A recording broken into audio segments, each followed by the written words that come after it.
Mikayla Nogueira is launching a beauty brand, and you know I have to talk about it. Let's get into it.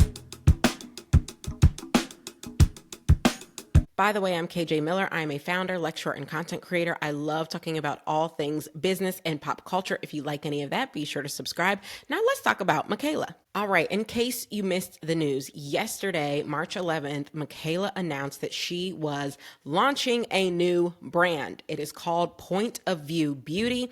It's launching on March 26th. The way she told us about it was with this very cute video where there's a table. I'll link it in the description so you don't just have to rely on my description.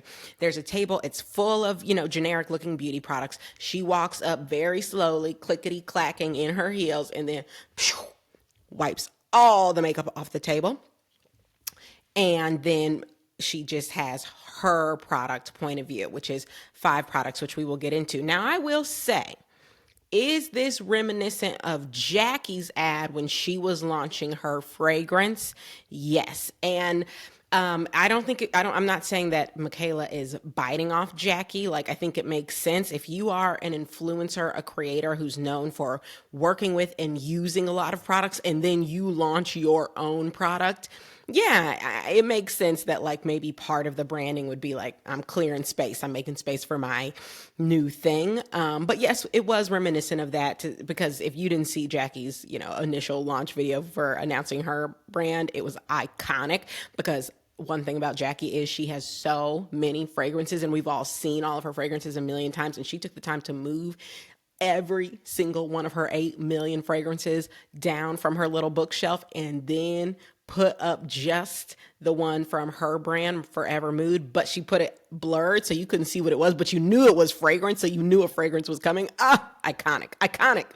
But that's not what we're talking about here. Anyway, that is how Mikayla introduces the fact that she is launching this brand. And then there's a little close up on each thing. So we do know what each of the 5 products are. We just can't try them yet because the site hasn't launched yet. Okay. So she's got 5 products that she's launching as a part of Point of View Beauty, and they are all skin prep products. That's very important here. She is focused on skin prep. And the way we know that's what her focus is because along with launching that video, she also launched another video that is a montage of all the times where she has said like, the reason your makeup looks like shit is because you didn't prep your skin, or her basically saying like skin prep is the most important part, and all these clips of her doing skin prep, right? And then she ends up by saying, it's almost like I've been trying to tell you the whole time. So she is focused on skin prep, baby. And these are the 5 products. And I'm now reading this from Glossy. Glossy did an article yesterday about the launch. Okay, so it says, Point of View will debut with 5 products, all of which are intended to prep and prime the skin for perfect makeup application. They include Drench It, a hydrating priming milk containing 60% fermented rice water and peptides. Drip It, a serum promoting hydration and glow. Whip It, a moisturizer with barrier boosting properties. Glaze It, a gripping primer.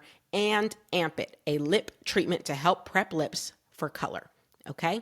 The brand is backed by Imaginary Ventures. I know those guys over at Imaginary Ventures very well. They've done other very strong investments, including Skims, including Glossier, including Kosas. I do believe they also were part of the team behind House Labs. So these guys, they have launched some very pivotal brands, and I know the team over there well. Great team. And yes, she is focused on skin prep. So now the real question here is, what do we think of this? What do we make of this? And it is maybe a little premature to start giving my thoughts on the brand before it's even officially launched and before I can even react to the website, because the website is not live yet. But I'm going to do it anyway.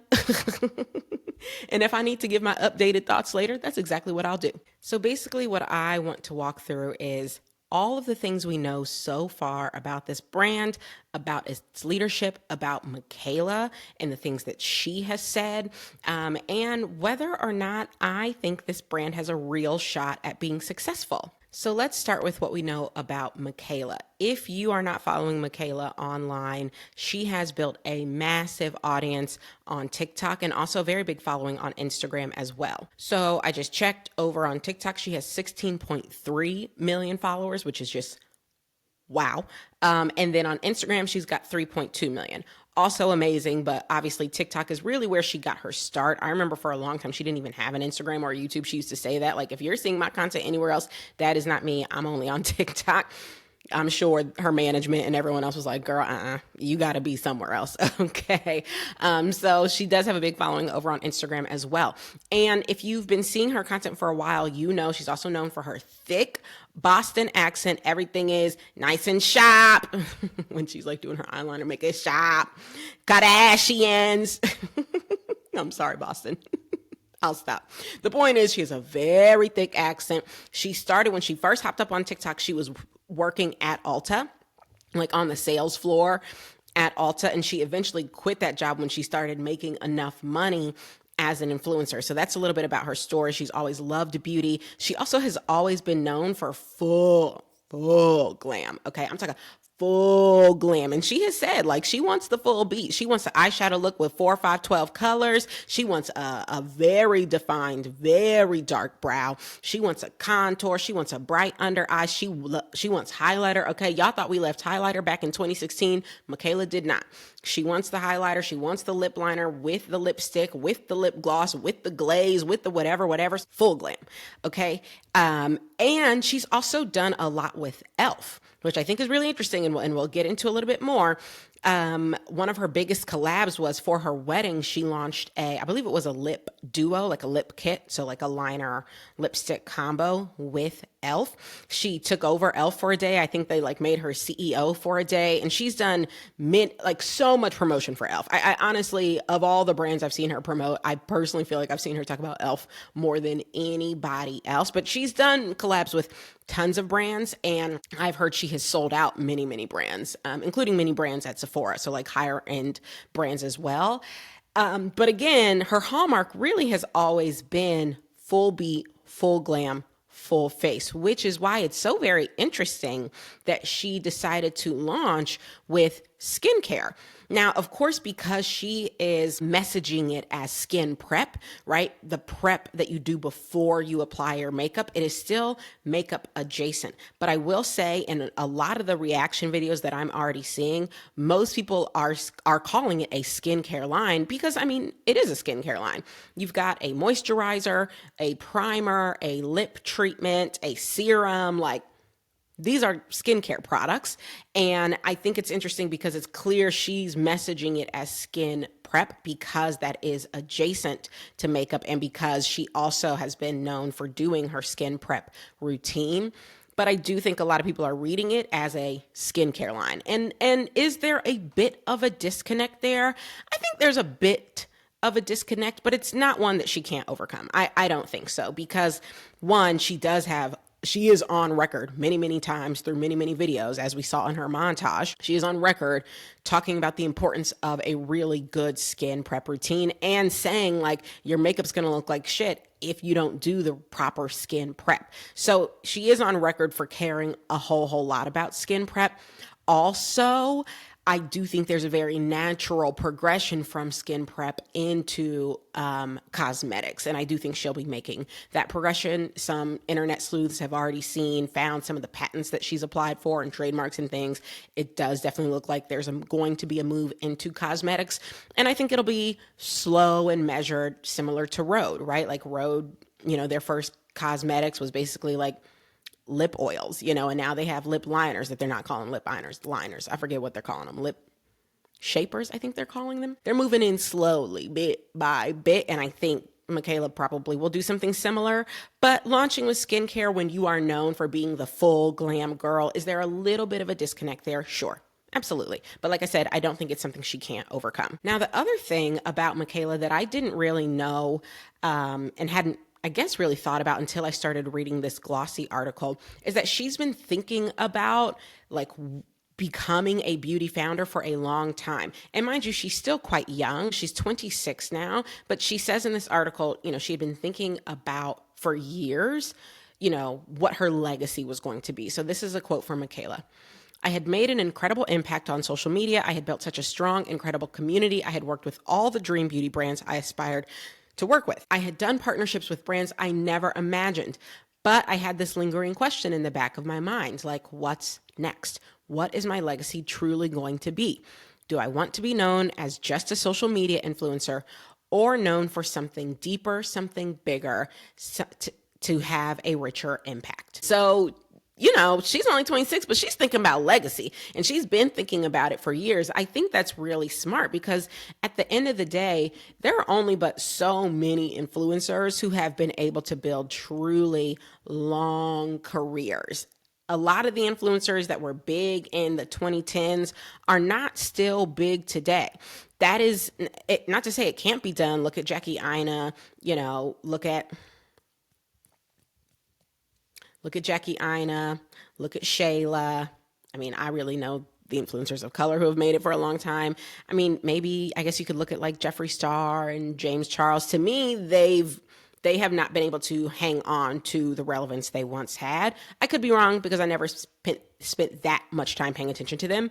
But, I think if she's looking around, she's seeing, if I am an influencer and I'm hot right now, I might not always be hot, and it might not always pay my bills the way it's paying my bills right now. So if I am trying to figure out what my long-term career is, I need to build something sustainable. And what she says is that she's not looking to build an influencer brand. She says she is looking to build a legacy brand. This is the quote. I was trying to figure out, can I actually do this? It was absolutely the most terrifying decision of my life. I don't want this to be seen as the next influencer brand. I want it to be seen as the next legacy brand. I want to build a brand that leaves a legacy and can thrive. Okay. So she's saying, not only am I not trying to constrain myself into just being an influencer forever and ever, I don't want this brand to be constrained either. I want this brand to be a legacy brand. I think that is a bold thing to say.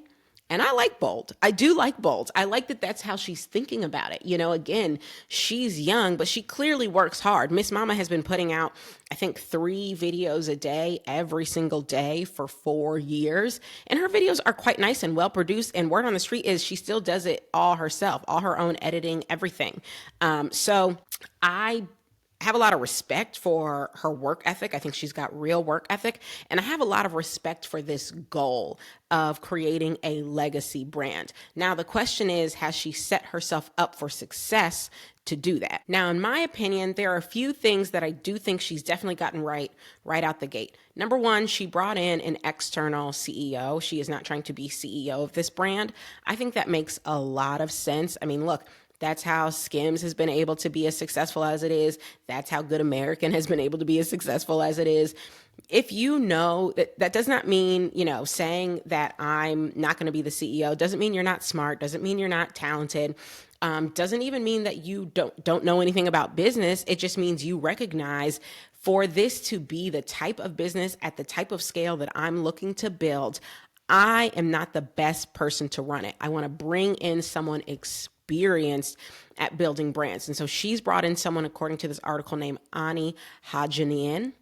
I'm certain I'm pronouncing that incorrectly, and I apologize. But she is a seasoned beauty exec who's worked at Bobbi Brown, Augustinus Bader, Stella and Dot, and a lot of other brands. I actually was just taking a look at her LinkedIn. She was at Bobbi Brown for 6 years. She was a VP general manager. She was vice president of North American sales and executive director. She was also a director for Estee Lauder. Before that, for a couple of years. Like, this woman, she's been in the industry, working for some very big and successful brands. So does that mean she's 100% going to be successful at this? No, but it does mean she knows her way around the block. She knows about things like how to negotiate with retailers, if that is something Mikayla eventually wants to do. It might even be something Mikayla does straight out the gate. She might decide she wants to land a retailer right out the gate. We might find out on the 26th she's already at Sephora. Who knows? But this Ani woman, again, I hope I'm saying that right, is going to have experience with that.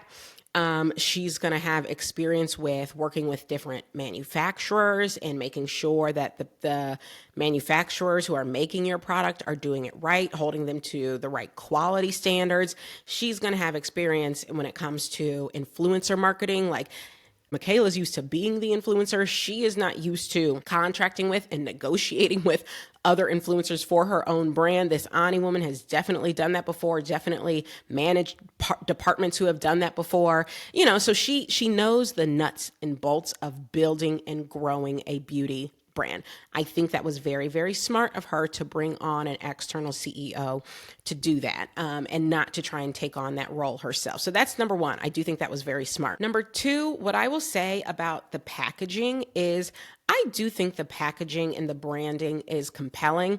Have I seen people online say like, oh, it's giving The Ordinary, it's giving Road, like basically saying we've seen this before? I have seen that, but I think minimalist is still in.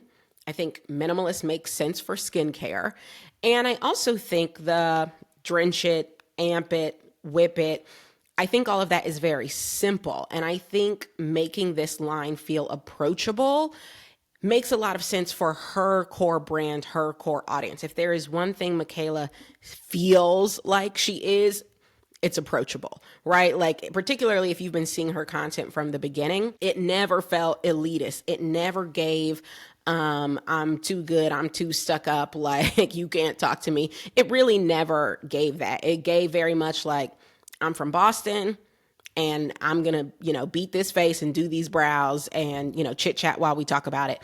It always gave approachable. And so to me, I think the branding being minimalist, but also being very simplified in terms of like the drench it, amp it, wet it, kick it, lick it, whatever it is, to me, again, feels approachable. I don't see that and think like, oh, I have no idea what to do. And then even the fact that it is just 5 products meant to work together, kind of taking that guesswork out of it, I think also makes it feel very approachable where, for someone like me, especially, like sometimes skincare does seem intimidating.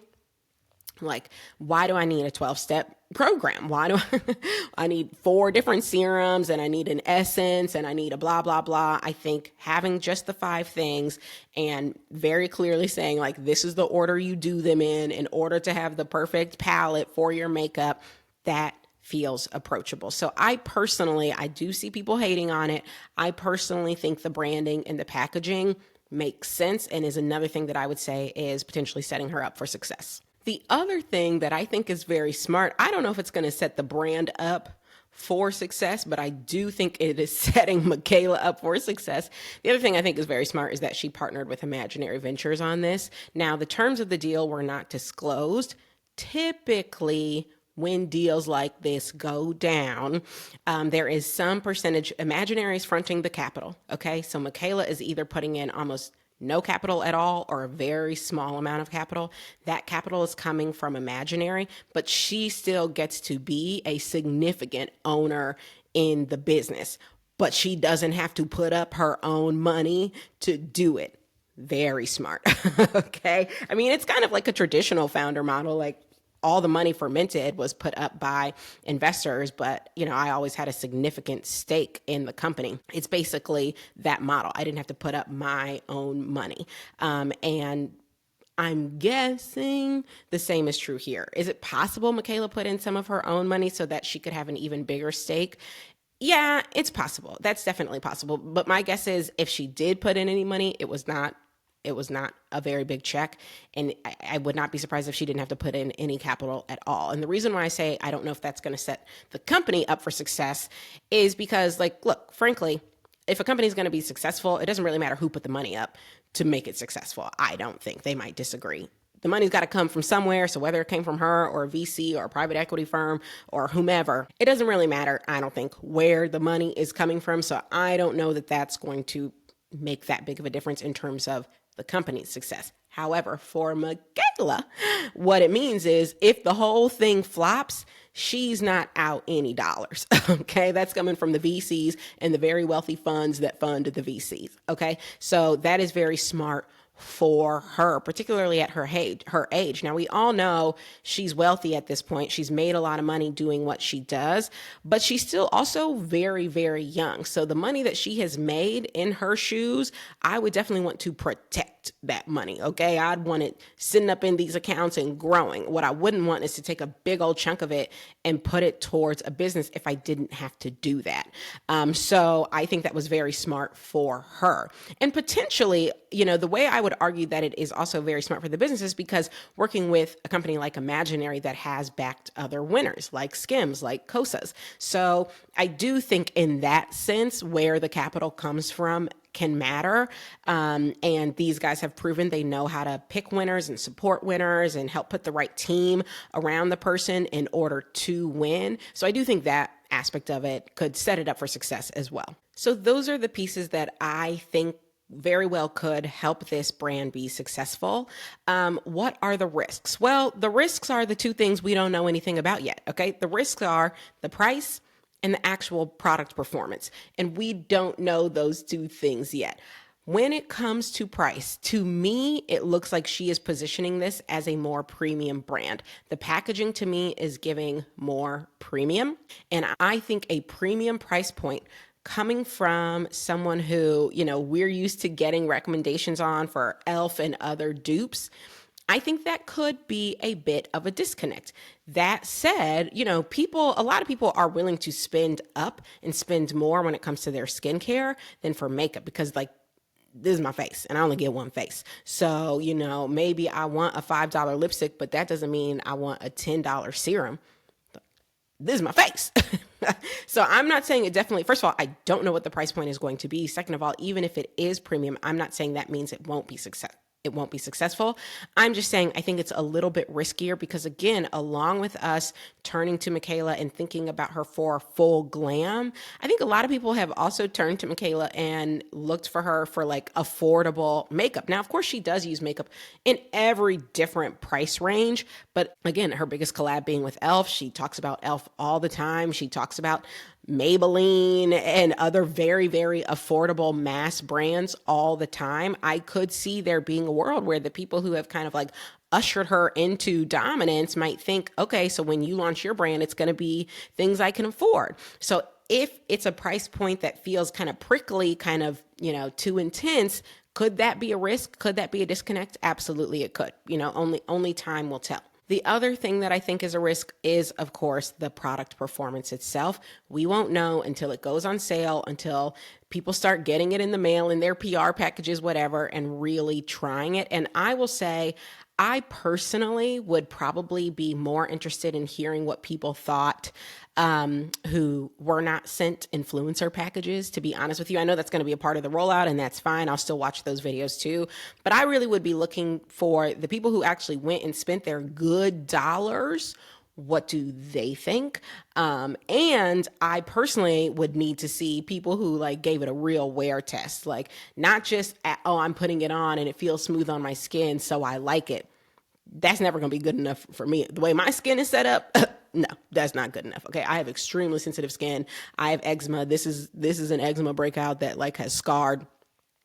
So that's not enough for me. So what I'm going to be looking at is for the girlies who really wear test it for like a week, 2 weeks, 3 weeks. They tell me, is it burning? Is it causing any irritation? Is it causing any breakouts, any flare-ups for your eczema or whatever else you might have? How is it working with your makeup? Is it pilling? All of those things that I think you can really only tell if you do like a real wear test like the YouTubers used to do. That's what I'll be waiting for. And of course, if you have too many people saying the products don't work, that obviously could tank a brand. Now, my predictions on price and performance, price-wise, I really think they're going to price this very similarly to Rhode. To me, that just makes sense. Like, Rhode is, prestige, but not absurd, right? So I'm looking at their site right now. Their moisturizer is $38. Their peptide lip tint is $18. Their cleanser is $30. Like, their glazing milk is $32. That to me That feels like where I think she's going to end up. Kind of like with most products in that $30-ish range, maybe 25 to 35 would be my guess. And I personally think if that's where she does launch it, will there be some people who complain? Sure, absolutely. But given the success that Rhode has seen, I think plenty of people are going to be like, you know what? I can make this work. And if each individual product is somewhere in that $25 to $35 range, then the 5 set, like the 5 product bundle, my guess would be like, you'd be able to pick that up for like maybe 110, 120. That would be my guess. Because I know they're going to sell it as a bundle. And so, yeah, is $110, $120 a fair amount to drop on one purchase for a brand you have never heard of and don't know anything about?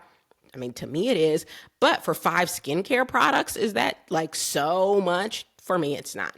That's my guess. You can come back to this video afterwards and tell me if I was right or wrong. But I think if it's priced somewhere in that vicinity, while she might get a little bit of flack for it, I think people will ultimately be okay with that price point. I don't think it'll be a hindrance. And so then as it relates to product performance and efficacy, I can't see a world where they would go through the trouble of doing this big ass launch only to launch with nonsense products. I just can't see it. So I think these products probably are going to be high quality. I think these formulas are going to be high quality and efficacious. And then the question will just be like, is it right for your skin type?